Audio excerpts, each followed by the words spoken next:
नमस्कार दोस्तों, जय हिंद, जय भारत। दोस्तों, ये वैकेंसी निकली हुई है उत्तर प्रदेश पुलिस में आरक्षी, नागरिक पुलिस और पीएससी के पदों पर कुशल खिलाड़ियों के लिए सीधी भर्ती है, यानी स्पोर्ट्स कोटा की भर्ती है। दोस्तों, इस वीडियो के माध्यम से इस वैकेंसी से संबंधित पूरी जानकारी दूंगा। किस प्रकार से आप फॉर्म भरने हैं, कितनी वैकेंसी है, क्या सैलरी है, क्या क्या दस्तावेज आपके पास होने चाहिए और किस स्पोर्ट्स के लिए कितनी वैकेंसी निर्धारित की गई हैं। दोस्तों, आपसे अनुरोध है, आप वीडियो के अंत तक बने रहें ताकि आपको संपूर्ण जानकारी मिल सके। साथ ही आपसे नम्र निवेदन है, दोस्तों को शेयर करना न भूलें। दोस्तों, जैसा कि आप देख सकते हैं, ये इसका नोटिफिकेशन है और यहाँ पर ये जो वैकेंसी उत्तर प्रदेश पुलिस के अंतर्गत कुशल खिलाड़ियों के लिए भर्ती जो की जा रही है, उसके लिए वेतनमान 21,700 रुपये से शुरू होगा। इसमें टोटल पुलिस के 372 पद पुलिस के अंतर्गत और पीएससी में 174 पदों पर है, यानी कुल 546 पदों पर भर्ती होनी है। इसके लिए जो कुशल खिलाड़ी हैं उसमें महिला और पुरुष सबके लिए वैकेंसी है। साथ ही इसमें स्पोर्ट्स के लिए जिनके पास स्पोर्ट्स है, इन्होंने स्पोर्ट्स लिया हुआ है, वो सभी इसमें अप्लाई कर सकते हैं। दोस्तों, महिला और पुरुष दोनों के लिए वैकेंसी है, इसलिए आप दोनों अप्लाई कर सकते हैं। अब बात करते हैं वाटर स्पोर्ट्स, जिसमें पीएससी के अंदर 42 वैकेंसियों की वैकेंसी है। वॉलीबॉल के अंतर्गत 9 पुलिस के अंदर हैं और 9 पीएससी के अंदर टोटल 18 हैं, जिनमें 8 पद महिलाओं के लिए रिक्त हैं।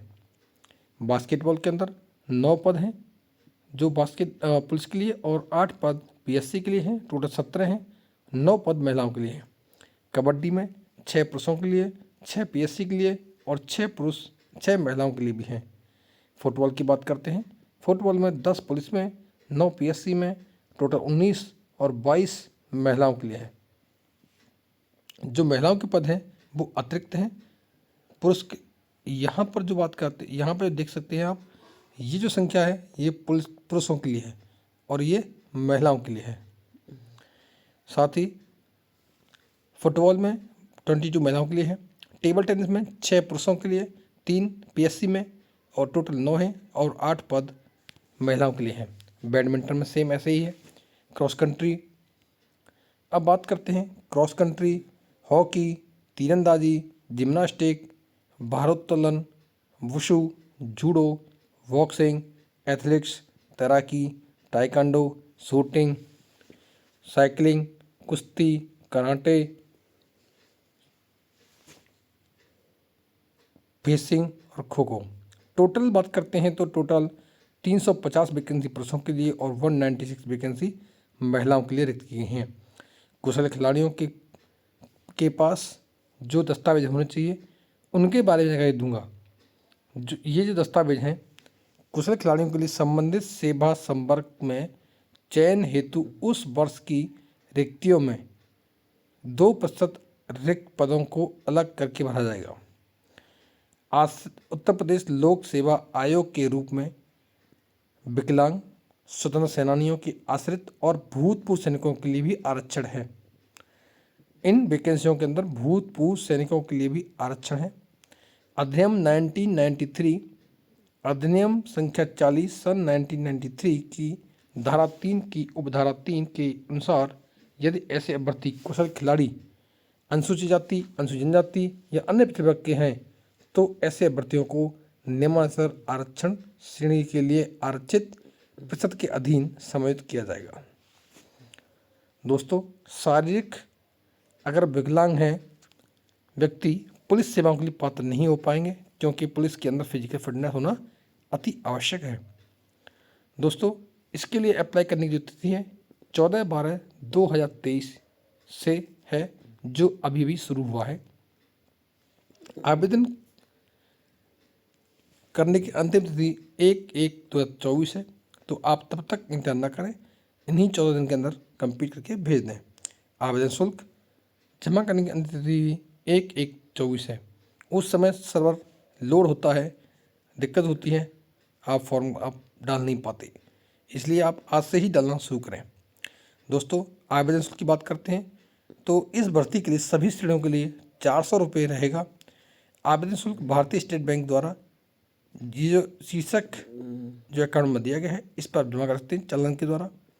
साथ ही आवेदन जमा करने की अंतिम तिथि भी अभ्यर्थी द्वारा शुल्क जमा करने की दिशा में उसका आवेदन स्वीकार किया जाएगा, यानी 1/1/2024 तक आपका फीस भी जमा हो जाना चाहिए और उसका रिसिप्ट जो है प्रिंट आउट होना चाहिए। जमा शुल्क किसी भी दिशा में वापस नहीं होता है, ये हर वैकेंसी के अंदर होता है। साथ ही यहाँ पर जो खिलाड़ी है वो भारत का नागरिक होना चाहिए और कम से कम 12th पास होना चाहिए। आवेदन की अंतिम तिथि अभ्यर्थियों को अपेक्षित शैक्षिक पात्र जो होती है जो अर्हता है वो पास करना आवश्यक है। साथ ही आपके पास प्रमाण पत्र और के साथ होना चाहिए। आवेदन पत्र में प्रदर्शित शैक्षिक अर्हता यथार्थता, शुद्धता और समकक्ष सिद्ध करने के लिए अभिलेखीय साक्ष्य प्रस्तुत करना होगा, यानी आपको मार्कशीट और टीसी भी आपको दिखानी होंगी। दोस्तों, अब खेल संबंधी कोई भी खिलाड़ी जो अंतर्राष्ट्रीय, राष्ट्रीय स्तर पर या अंतर्राष्ट्रीय स्तर या भारतीय ओलंपिक संघ या उससे संबंधित प्राप्त खेल परिसंघों द्वारा आयोजित सीनियर अथवा जूनियर प्रतियोगिताओं में अथवा अखिल भारतीय पुलिस खेल नियंत्रण बोर्ड के संरक्षण में आयोजित किसी भी खेल में उन्होंने भाग लिया हो। साथ ही विगत 2 वर्षों में कोई भी परिचित जो है उसने पदक अर्जित किया हो। विगत 2 वर्षों की गणना आवेदन पत्र स्वीकार करने की अंतिम तिथि के आधार पर की जाएगी। दोस्तों, श्रेणी क और ख और ग 3 जो रखी गई हैं, जिसमें ओलंपिक गेम्स, विश्व चैंपियन और विश्व कप ये श्रेणी क 1 में आते हैं। साथ ही जो इनके मार्क्स ज़्यादा दिए जाते हैं, सीखम आता है एशियाई खेल या कॉमनवेल्थ सीनियर या एशियाई, या फिर ग्रुप सी में आते हैं youth Olympic, Asia championship, Commonwealth, और घ में आते हैं नेशनल गेम जो भी नेशनल चैंपियनशिप जो भी खेलते हैं, या विश्व स्कूल खेल या जो भी अंडर 19-20 जो भी होता है कोई गेम है तो। साथ ही आयु भर्ती के लिए आवश्यक है कि आप 1/7/2023 को 18 वर्ष की आयु प्राप्त कर ली हो और 22 वर्ष से अधिक न हो। कुशल खिलाड़ियों को प्रोत्साहित करने के लिए विशेष परिस्थितियों में पुलिस महानिदेशक उत्तर प्रदेश द्वारा आरक्षी पद हेतु न्यूनतम आयु सीमा में 2 वर्ष की छूट प्रदान की गई है। अतः न्यूनतम आयु 16 वर्ष प्राप्त अभ्यर्थी अर्थात जिनका जन्म 1/7/2007 तक हुआ है वो भी इस अभ्यर्थी के पात्र होंगे। न्यूनतम आयु सीमा में छूट प्राप्त कर भर्ती हुए खिलाड़ी को खेल प्रशिक्षणार्थी के पद पर रखा जाएगा। उसे निर्धारित मूल वेतन की धनराशि का 80% मानदेय दिया जाएगा। शासकीय सेवा की न्यूनतम आयु पूर्ण करने पर उसके शासकीय सेवा में ले लिया जाएगा। चरित्र आपका अच्छा होना चाहिए। वैवाहिक परिस्थिति, जिसने किसी ऐसी महिला या पुरुष से विवाह किया है जो संविदा किया है उसके पूर्व से ही एक पति या पत्नी हो, ऐसा नहीं होना चाहिए। यानी आप केवल एक ही आपकी पति या पत्नी एक ही होना चाहिए। शारीरिक स्वास्थ्य अच्छा होना चाहिए। भर्ती प्रक्रिया उत्तर प्रदेश पुलिस कुशल खिलाड़ियों की भर्ती बिना पारी पदोन्नति नियमावली 2021 के अधीन की जाएगी। आवेदन पत्रों की समीक्षा बोर्ड में प्राप्त सभी आवेदन पत्रों एवं उनके संलग्न अर्थार्थ प्रमाण पत्रों की विस्तृत समीक्षा की जाएगी। यदि आवेदन पत्र में उल्लिखित अभिलेखों में कोई प्रमाणित प्रतियां संलग्न नहीं है तो उसे अपूर्ण या शुद्ध कर दिया जाएगा और निरस्त कर दिया जाएगा। इसलिए अपना आवेदन आपको सही से भरना है। साथ ही शारीरिक मानक जो है वो दिए गए हैं, उसके आधार पर होना चाहिए। खेल कौशल परीक्षण जो होगा वो भी आपका लिया जाएगा, जिसमें आपको खेल कौशल परीक्षा में 80 अंक का होगा, जिसमें 50 या उससे अधिक अंक पाने वाले अभ्यर्थी को 50 से होना चाहिए या 50 से जो कम अंक प्राप्त हो रहे हैं वो अनुपयुक्त होंगे। खेल कौशल में आपको 80 अंक लाना जरूरी है, कम से कम 50 से ऊपर लाना है। साथ ही खेल कौशल में आप से जो जिस खेल के लिए आप भर्ती हो रहे हो वो खेल खिलाया जाएगा।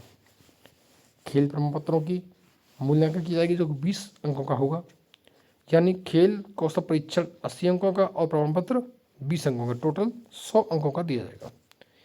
प्रमाण पत्र का सत्यापन जो है बोर्ड द्वारा चयनित अधिकारियों, अभ्यर्थियों, खिलाड़ियों के खेल प्रमाण पत्रों का सत्यापन संबंधित खेल फेडरेशन या एसोसिएशन करेगा। दोस्तों, अब बात करते हैं अभ्यर्थियों की महत्वपूर्ण जो सूचना है वो इस प्रकार से है। ऑनलाइन आवेदन करते समय अभ्यर्थियों को यथास्थिति निम्नलिखित अभिलेख जो रहेंगे वो आवश्यक हैं, वो आपको स्कैन करके देना होगा।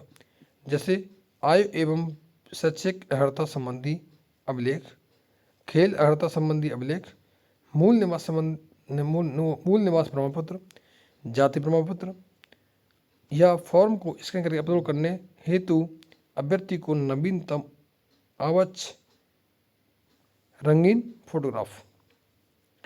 दोस्तों, ऑनलाइन आवेदन करने के लिए आप uppbpb.gov.in पर जा सकते हैं। यहाँ से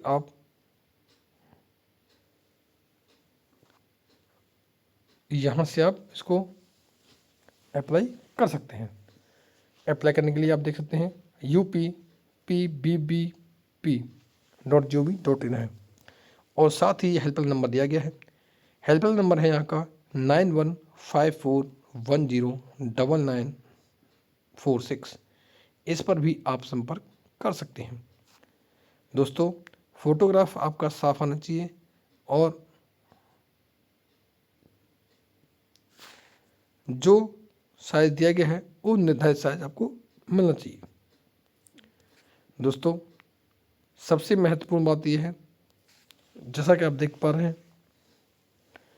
जो इनकी संख्या है वो घटाई बढ़ाई भी जा सकती हैं, वो गवर्नमेंट के ऊपर निर्भर करता है। अब बात करते हैं फिजिकल का। जैसे वाटर स्पोर्ट्स है, इसके अंतर्गत single scull, double scull, paper plate जो भी है वो सब कुछ खिलाड़ी इसमें A1 से शुरू करेंगे।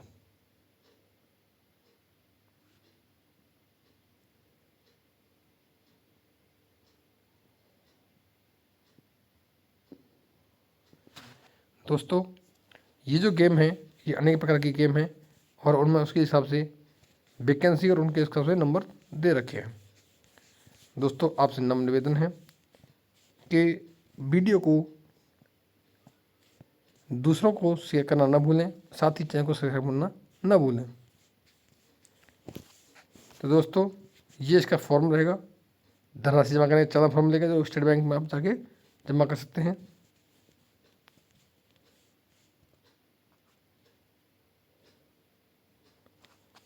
तो दोस्तों, ये थी इस वैकेंसी संबंधी जानकारी। ऐसी वैकेंसी जानकारी यहाँ पर दी जाती है। आपसे नम्र निवेदन है कि ये वीडियो को दोस्तों को ज़रूर शेयर करें ताकि वो भी इसका लाभ उठा सकें। थैंक यू दोस्तों। जय हिंद, जय भारत।